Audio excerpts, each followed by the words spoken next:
I was brought up in a very religious home, obeying the rules of the church, not the Bible. That was a Catholic school, and was told that if I missed church on Sunday, I would go straight to hell. So as a child, I didn't have an awesome fear of God. I was actually afraid of God.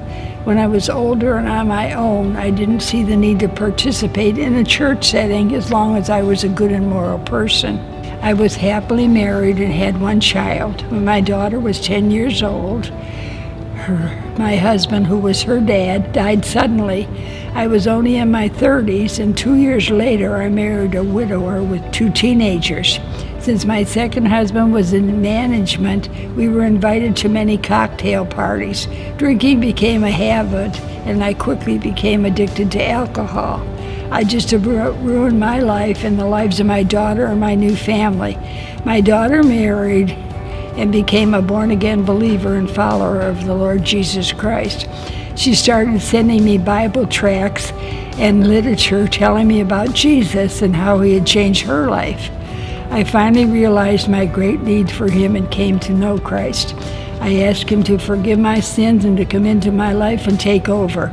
I admitted that I had failed miserably on my own. 6 months later, my second husband died, but not before he also turned his life over to Jesus.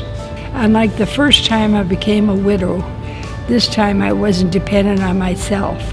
I had Jesus to lean on and to direct my ways. He healed me spiritually, emotionally, and physically from the inside out. He became this widow's mite, and it's spelled M-I-G-H-T, not M-I-T-E, although he helped me there too. After a few years of his training, I became a Christian missionary, helping pregnant teenage girls. I was privileged to introduce all of them to Jesus. 40 years later, I'm now retired, but I'm still actively involved in my local church, Garden Christian Fellowship. I'm still reaping the blessings salvation brings and want others to have the same. My chains of addiction are long gone. I have truly been set free. My Lord, my God, has rescued me. He will do the same for you.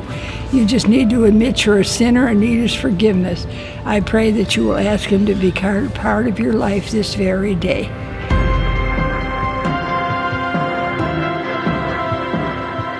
My name is Dorothy Witt, and I got saved. I got saved.